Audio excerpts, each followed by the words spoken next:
Gold continues to rise, hitting record highs yesterday at $1,280 an ounce, as funds kept buying the precious metal on a weaker US dollar. Copper, though, backed away from a 5-month peak as investors braced themselves for the Federal Reserve meeting. To discuss the latest on commodity markets, I'm joined now by Jonathon Barratt from Commodity Broking Services. Good morning, Jonathan. Thanks for joining Business Today. Good morning, Bridget. There are various predictions, of course, on the price of gold. All of them, though, do seem to be going up. What are your thoughts? Look, it seems to be having good momentum at the moment, and whilst we continue to see record highs, you've got to continue to play with it. I do like the fact that we're moving into more quantitative easing in the States, and as the US dollar comes under a little bit of pressure, I think that will really support gold to new highs. So as more quantitative easing takes place, gold price will go up? Absolutely, yeah, that's what we feel. That debasing of the currency will help it trade higher. Now, traders have said that the markets is focused on the Federal Reserve meeting this week. What sort of impact do you think the meeting will have on gold and, of course, though, other commodities? Look, I think it's really in the wording, and I think it's really the wording on easing. And if we do that quantitative and they say we're putting more money into the system, then that will help gold reach that level, which is at 1,300, which we're all trying to target. Copper prices have also been strong, as I mentioned, hitting, they've had a 5-month peak. It's off slightly now. Why is that? What's happening to copper? I think that's just profit-taking ahead of the holidays we've got in Asia. But copper in itself is structurally in demand. There's weak supply at the moment. And if we get this quantitative easing coming through, that's only going to increase the demand for copper. So we feel that copper in itself can really start to have a good move to the top side pretty soon. So, of course, all the commodities, from what you're saying, really depend on whether or not the Federal Reserve is going to pump more money into the economy to boost it. Yeah, I think so. At the moment, it appears that way. Because as the number one economy, we really want to see that move on.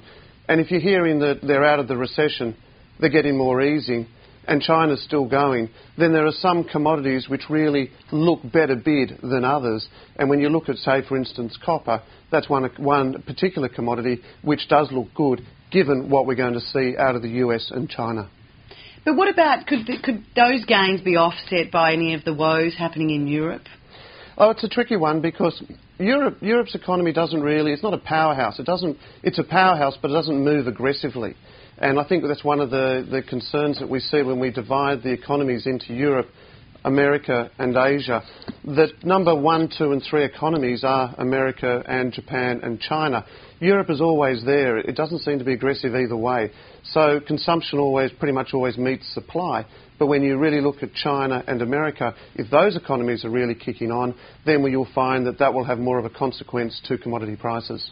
The world's biggest aluminium producer, Rusal, is forecasting that China will become a net importer of the product next year. What do you expect to see happen to the price of aluminium? Yeah, aluminium's interesting. When you compare the two, copper and aluminium, aluminium's about 35% off its record high. Copper's only about 15% at the moment.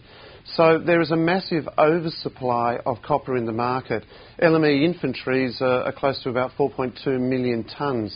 And in China, you've got about 2.4 million tonnes worth of supply there. So I think it's more of what a producer is trying to say to the market, that China will in fact become a net importer. But at the moment, I see there's too much supply in the market to see that happening anytime soon. And Wall Street, of course, going back to the US, all about the United States, rallied on news that one of the major home builders, Lennars, had received better than expected profit results. As things start to improve, particularly in the United States, what sort of demand do you expect to see for commodities such as aluminium? Yeah, well, even aluminium, it should actually help to use the surplus up. Because we've certainly got a lot. And remember, it's also aluminium is a high energy user when we produce it. So it should actually push things a little bit more when you see these favourable results starting to come out. How large is that surplus?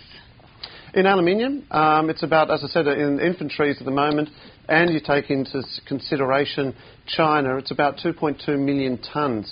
When you look at a surplus there, and with copper, it's projected that we're actually in a deficit by about 70,000 tonnes. So you can start to see why we have this disparity in pricing between the two base metals. And of course, oil prices have surged. What are the main factors influencing price movements there at the moment? At the moment, I think it's really got to do a little bit more with more hurricane or weather related. We did break through a major trend through 74 just the other night, but we've managed to trade back above that. So I think it's more weather related. And also if we get some quantitative easing or messages coming through from the Fed, that actually might pick up demand for the commodity.